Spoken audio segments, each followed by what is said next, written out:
আসসালামু আলাইকুম ভিউয়ার্স, আপনাদের সবাইকে আবার আমন্ত্রণ জানাচ্ছি আমাদের আজকের এপিসোডে।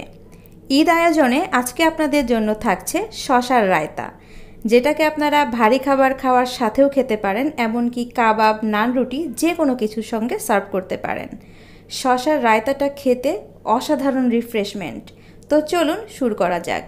শশার রায়তা তৈরি করতে প্রথমেই আমাদের একটি মিক্সিং বোলে নিয়ে নিতে হবে 1 কাপ পরিমাণ টক দই। টক দইয়ের পানিটাকে চাইলে ঝরিয়েও নিতে পারেন, আবার চাইলে এমনিতেও ব্যবহার করতে পারেন।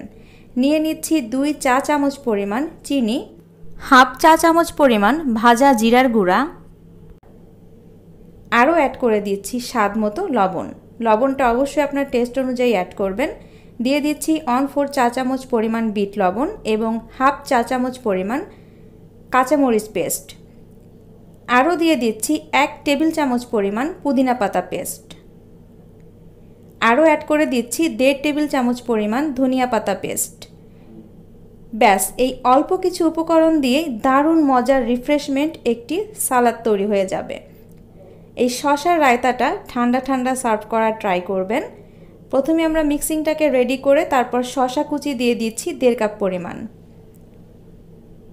আগে অল্প কিছু শশা কুচি দিয়ে ভালো মতো মিক্সিং করে নিলাম, তারপরে আরও কিছু শশা কুচি দিয়ে মিক্সিং করে নিচ্ছি। টোটাল রেসিপির জন্য আমি আজকে 1.5 কাপ শশা ব্যবহার করেছি। শশাটাকে কুচি করে আমি মেপে নিয়েছিলাম। ব্যাস, হয়ে গেল আমাদের রিফ্রেশমেন্টে ভরপুর শশার রায়তা।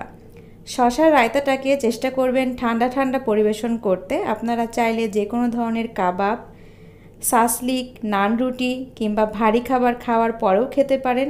দারুণ একটা রিফ্রেশমেন্ট কাজ করবে। ঈদ স্পেশাল এপিসোডগুলো দেখার জন্য আমাদের সাথেই থাকুন। পরবর্তী এপিসোডে দারুণ মজার সফট এবং জুসি কাবাব উপভোগ করতে যারা এখনও আমাদের চ্যানেলটি সাবস্ক্রাইব করেননি, তারা প্লিজ আমাদের চ্যানেলটি সাবস্ক্রাইব করে আমাদের উৎসাহিত করবেন। তো সবাই খুব বেশি ভালো থাকবেন। ধন্যবাদ।